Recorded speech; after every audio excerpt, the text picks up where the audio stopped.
Oi, gente, tudo bem por aí? Tá começando Conexão Cultura, programa que conecta você à cultura da nossa cidade, São José. Oi, Vicky. Tudo bem, Ti? Tudo bem. E no Conexão de hoje você é nosso convidado e convidada para conhecer espaços aqui de São José que são verdadeiros tesouros para a cultura da cidade e que talvez você ainda nem conheça. A gente vai começar pelo ateliê da Thaís Nozaki. Conhece? É artista gráfica e ilustradora que desenvolve um trabalho muito legal, muito interessante com estamparia, das artes visuais e aplicadas até gravuras. A gente também vai dar um passeio no Ecomuseu, um museu diferente que integra comunidade e meio ambiente ao patrimônio cultural. E você, já conhece as bibliotecas de São José? Pois então a gente vai te mostrar como é simples fazer uma carteirinha e aproveitar todo o acervo. Só na Biblioteca do Centro, a Cassiano Ricardo, são mais ou menos 30 mil livros. Fica aqui com a gente, Conexão Cultura de hoje está só começando.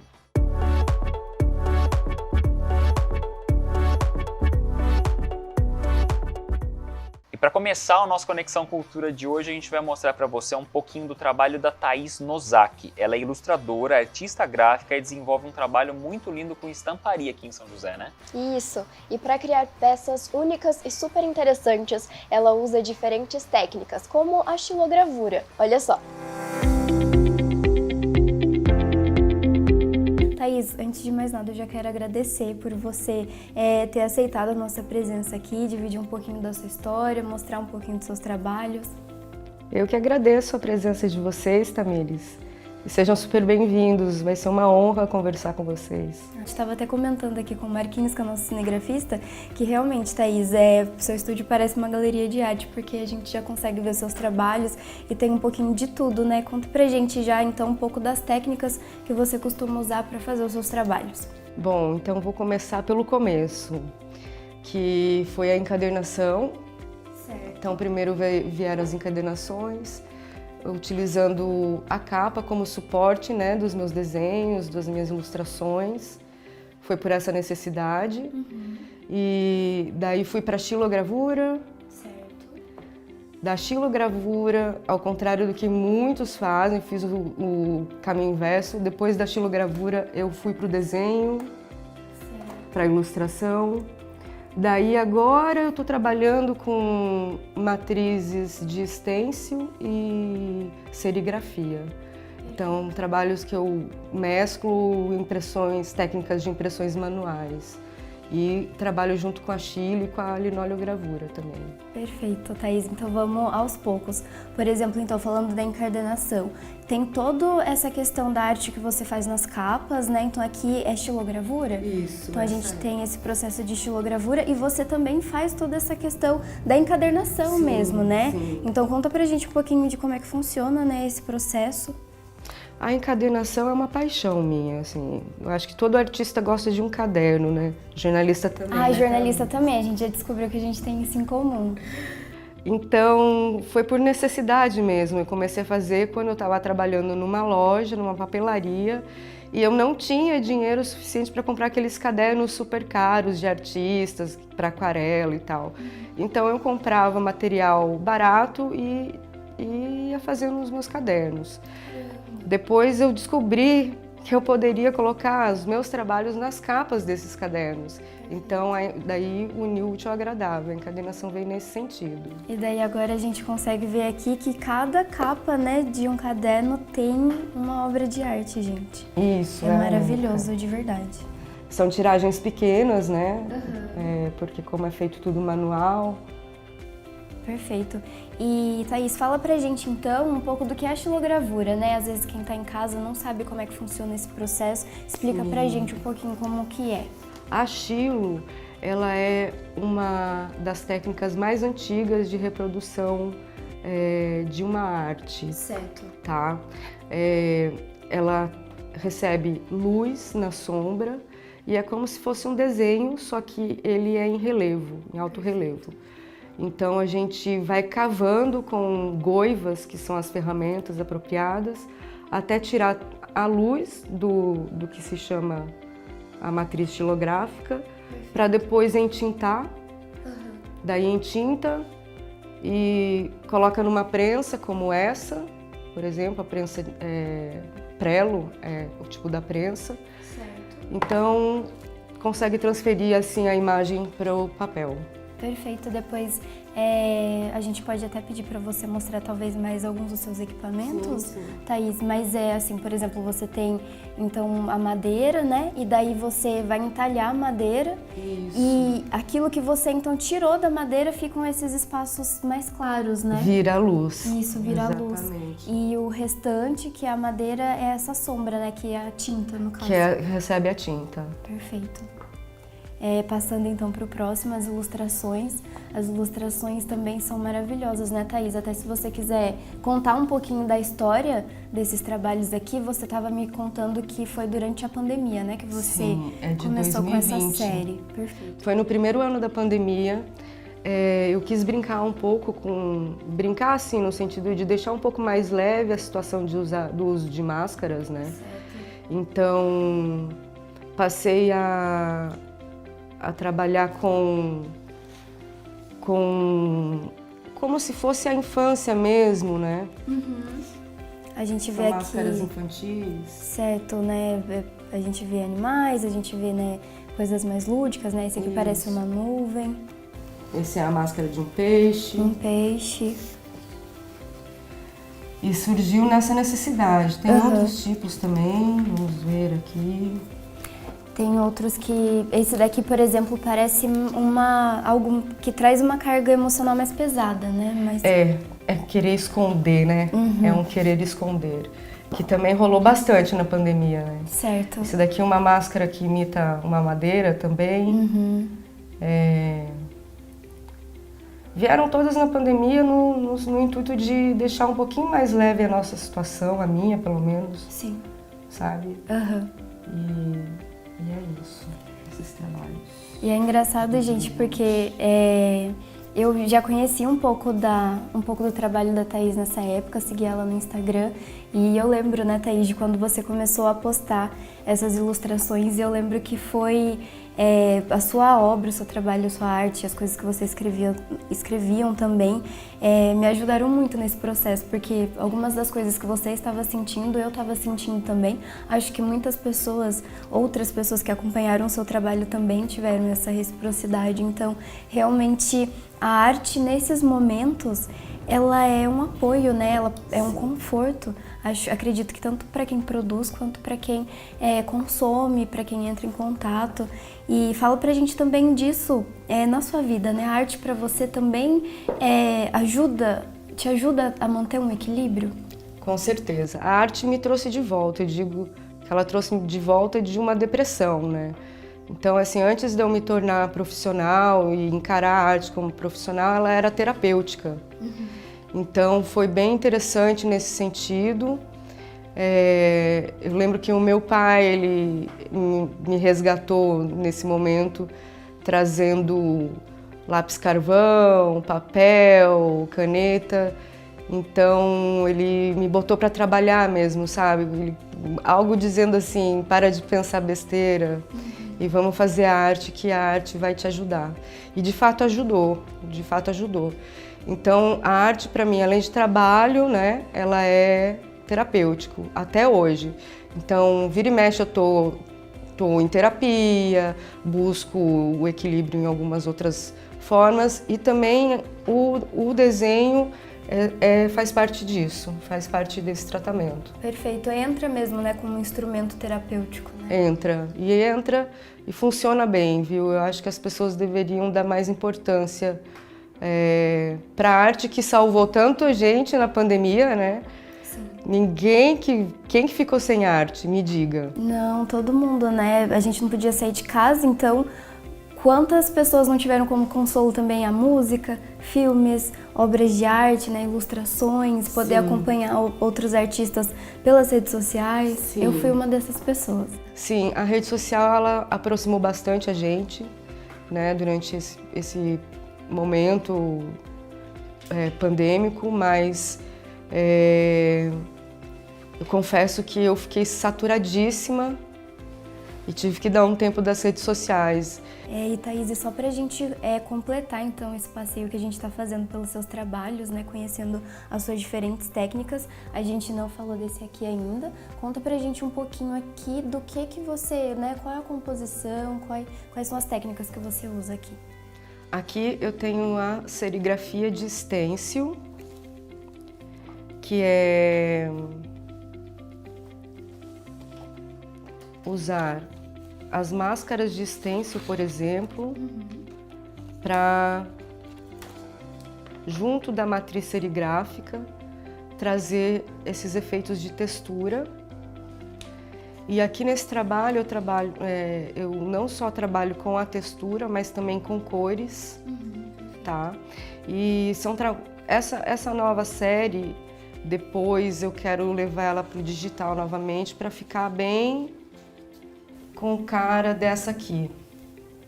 Certo. Essa daqui, esse trabalho aqui, então, a gente consegue ver, seria algo assim, só que várias camadas, né? Com mais outras camadas. Exatamente. Como esse trabalhos aqui, né? Eles são várias camadas analógicas, mas depois eu passo pro computador e faço mais camadas, sobrepondo mais camadas para trabalhar a opacidade, a luz, perfeito, matiz, enfim, as cores, né?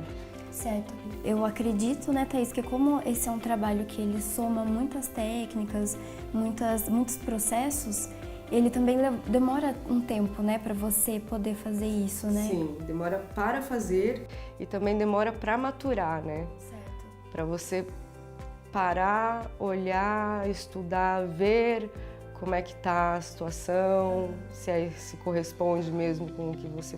E dar um fim no trabalho é muito difícil. Então tem esse tempo. E também tem o tempo do apego que eu falo, meu Deus, não vou vender, vou deixar comigo. E Thaís, agora que a gente já conheceu um pouquinho do seu processo, né, quero saber então do futuro. Já tem mais planos? Conta pra gente o que vem por aí. Temos um projetão vindo por aí, nosso projeto Matrizes, passou no Fundo Municipal de Cultura daqui de São José. E estamos aí para o ano que vem, uma exposição coletiva com 10 mulheres, trazendo as mulheres da gravura aqui da região, de São José e região. Então vai ser bem bacana para o ano que vem. Ai, que legal. Avisa a gente, Thaís, quando estiver acontecendo para a gente quero acompanhar. Vocês aqui. Pode deixar que a gente volta. Thaís, mais uma vez, muito obrigada por receber a gente aqui, viu? Obrigada a você, obrigada Marquinho, obrigada galera. É isso. Ai, obrigada, Thaís. Massa! Obrigada.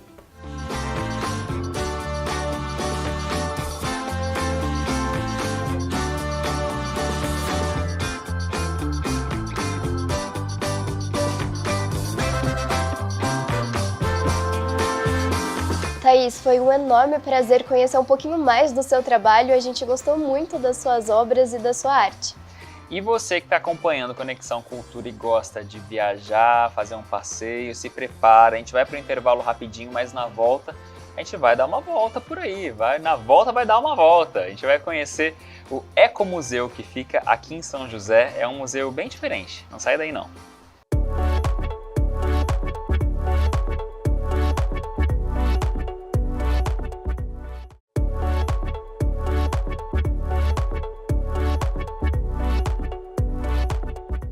De volta com Conexão Cultura, eu falei para vocês que ia ser super rápido e agora eu te convido para ser nossa companhia no passeio pelo Ecomuseu daqui de São José dos Campos. É um espaço que junta um pouco de todas as riquezas da cidade, desde o patrimônio cultural até o ambiental. Os grandes objetivos por lá são compartilhar saberes e colaborar com o desenvolvimento de São José. Olha só. A nossa conexão de hoje é com o Ecomuseu dos Campos de São José. Um museu diferente, não feito de coisas, mas sim de saberes e fazeres.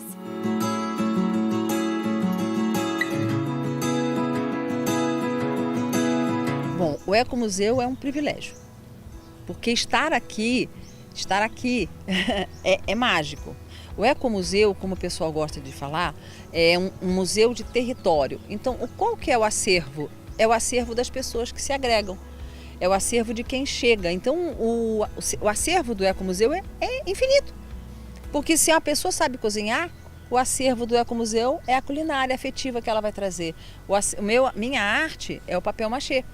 Então, o acervo do Ecomuseu é a minha arte. Tudo que eu criar vai ser uma parceria com esse espaço de pessoas criativas, afetivas e extremamente respeitosas com a verdade do outro. O Ecomuseu é um conceito de museu feito para preservar o patrimônio cultural local, criado e mantido pela própria comunidade, com o apoio de organizações públicas e privadas.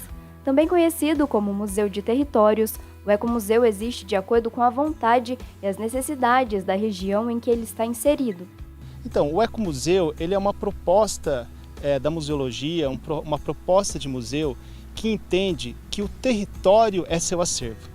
Não o território em si, mas os bens culturais que as pessoas querem mostrar para a sua comunidade, querem mostrar para a cidade. E com isso, dentro dessa relação que estão os bens culturais, estão também os bens ambientais. E a gente, a partir desse trabalho nosso, que a gente faz de valorização, né, a gente começa a falar de patrimônio cultural, patrimônio ambiental. Nós é que fazemos o museu acontecer. Se não tiver comunidade, não tem museu, o museu fica vazio. Porque não é um museu de coisas, é um museu de saberes. É diferente. Com o nome Campos de São José, o Ecomuseu do município existe desde o ano de 2015, com uma área de abrangência que inclui 17 diferentes bairros que se conectam. Nesta região, o foco do Ecomuseu são práticas ambientais, uma prioridade definida justamente por ser uma forte característica identificada pela comunidade. Aqui, boa parte dos conhecimentos estão conectados ao meio ambiente. Como o Ecomuseu trabalha com e para a comunidade, eles trazem para a gente a demanda, né? Então, o que por exemplo, a questão da água, né? A gente está num período de seca. Então, como vamos solucionar essa questão? Como vou regar as coisas da minha horta, né? Então, junto com a comunidade, a gente pensa em soluções, em tecnologias sociais. Então, alguém pode trazer uma mangueira, outro pode ajudar com a mão de obra, e nisso a gente soluciona junto um problema que eles têm. Por que o Ecomuseu vai se envolver com restauração vegetal? É porque isso é um desejo da comunidade, isso é uma vontade das pessoas de que haja essa conservação das áreas. E como por aqui a cultura está muito voltada para a natureza, foi criado o Departamento de Agroecologia. Dentro do Departamento de Agroecologia, a gente trabalha muito com as hortas urbanas e a compostagem, que está totalmente uma atrelada à outra, né? E dentro dessas duas leques que a gente trabalha, existem 1 milhão de leques também, né? Então a gente vê o que a comunidade necessita, como a gente pode apoiar e principalmente mostrar para as pessoas que elas têm esse saber se fazer também dentro delas, né? Que muitas vezes elas não têm esse autorreconhecimento mesmo do saber e fazer. Então, basicamente, o Ecomuseu fornece a estrutura para que a comunidade preserve seus conhecimentos e culturas, assim como seu espaço físico. Por isso, além da conservação ambiental, diversas outras atividades são desenvolvidas por aqui, entre elas a roda de conversa, que é onde tudo se inicia. Na roda de conversa, todos os membros da comunidade se reúnem para decidirem o que precisa ser feito. A programação do Ecomuseu dos Campos de São José é bem diversa. Ela é aberta ao público em geral, gratuita e tem atividade para todas as idades. Então, às segundas-feiras a gente se reúne para as rodas de conversa, que a gente discute junto com a comunidade, né, as demandas das atividades, das ações que a gente pode promover em parceria, né, com as pessoas, com as instituições. Inclusive, né, quem quiser conhecer mais sobre o projeto, esse é o nosso primeiro convite, que venha conhecer a roda, e entender um pouquinho mais da nossa dinâmica e de como a gente promove essas ações. Além da roda de conversa, existem outras atividades, como café na horta, a horta comunitária, compostagem, o manejo da agrofloresta, aulas de teatro, violão, capoeira, oficina de papel machê e arte sustentável, feiras de saberes e fazeres, e até ensaio aberto de um grupo musical do Ecomuseu. A gente se reúne para fazer música, né, brincar, enfim, tem também, né, um estudo musical, onde a gente é realizado, né, mediado, aliás, pelo Sérgio Sena, que é um grande parceiro do Ecomuseu, então ele traz o conhecimento de percussão musical que ele tem para a gente conseguir desenvolver algumas ações musicais. Bom, como vocês podem ver, a integração social, o compartilhamento de conhecimentos e o trabalho em equipe acabam sendo protagonistas por aqui. E as atividades continuam surgindo conforme as necessidades da comunidade.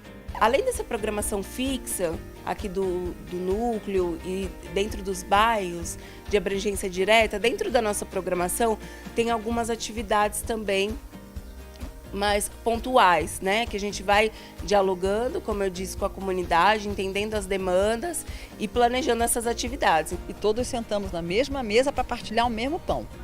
Mas é uma fraternidade real. Então a gente vai lá para o outro bairro para ajudar nas hortas. O pessoal dos outros bairros vem para cá.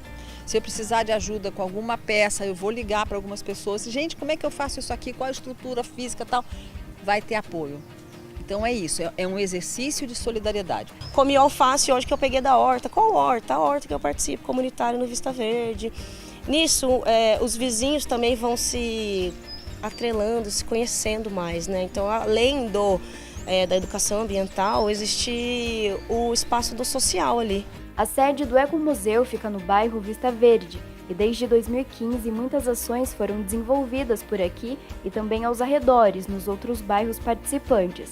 Entre um dos principais trabalhos feitos, temos o plantio de árvores. Mais de 1.500 foram plantadas na região e a meta é continuar plantando, buscando a criação de um corredor ecológico entre os bairros para a preservação da fauna e da flora.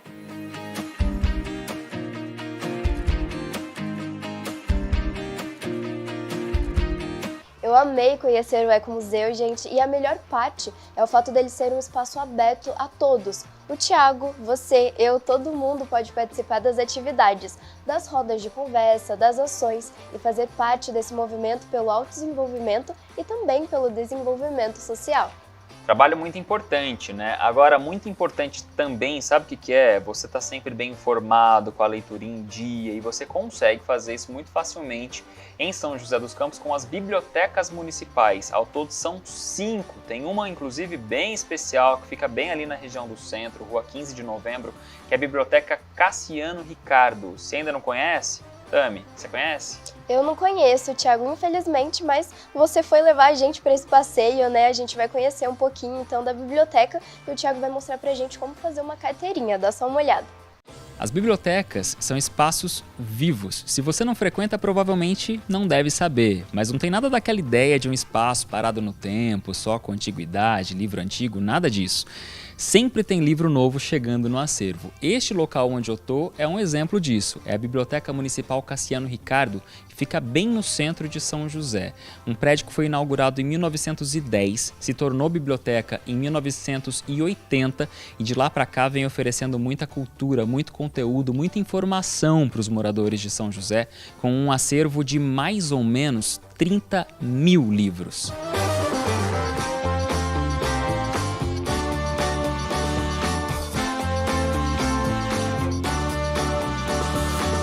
São 5 bibliotecas municipais espalhadas por São José dos Campos, mas como será que as pessoas conseguem aproveitar tudo que tem dentro delas, todo o acervo das bibliotecas?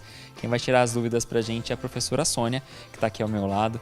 Professora, vamos lá, 5 bibliotecas, mas vamos começar falando dessa aqui, Biblioteca Cassiano Ricardo, bem no centro de São José. É a maior de todas elas, né? É a maior, somos a Biblioteca Central, né, que tem um acervo bem grande e é a maior biblioteca. Nós temos 3 mezaninos, temos uma biblioteca infantil e todo um espaço reservado para exposições para receber os munícipes. Tudo gratuito. Todos os munícipes com residência, né, em São José dos Campos podem fazer a carteirinha e têm acesso a todos os livros. Mesmo que ele não queira retirar o livro para sua residência, ele pode fazer uso dentro da biblioteca. Além desta biblioteca, quais são as localizações das outras, os bairros? Nós temos a Biblioteca Jansen Filho, que fica no Campo dos Alemães. Nós temos a Biblioteca Hélio Pinto Ferreira, que fica no Jardim das Indústrias.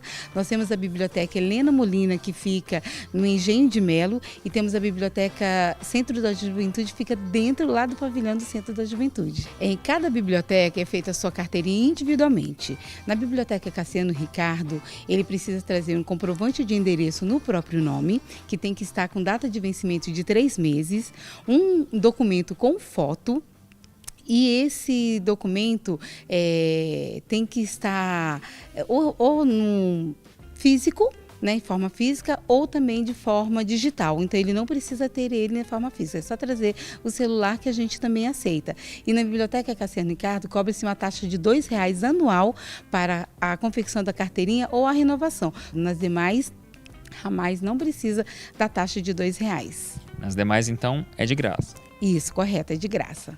E aí, cada biblioteca tem a sua carteirinha. Não adianta eu fazer, então, minha carteirinha aqui na Cassiano Ricardo e querer usar em Eugênio de Melo. Cada uma tem a sua. Isso, cada biblioteca deve ser feita individualmente essa carteirinha. Cada uma atende o seu munícipe. E se a pessoa quiser vir aqui na biblioteca e só entrar, dar uma volta, ler um livro, pode fazer isso sem a carteirinha ou não? Pode fazer sim a carteirinha. Ele vai retirar o livro e vai fazer a leitura apenas no espaço interno, em todas as bibliotecas. E qual então que é a grande vantagem, ou quais são as grandes vantagens em ter a carteirinha? Ele pode levar para casa 2 livros, até 2 livros. Ele fica com esse livro por 10 dias úteis, podendo ser renovado quantas vezes forem necessário, desde que não haja nenhum munícipe na lista de espera deste livro. E ele também tem a liberdade de conhecer mais os acervos, né? Então ele vai levando, vai lendo, vai levando, vai lendo e pode compartilhar com a família também.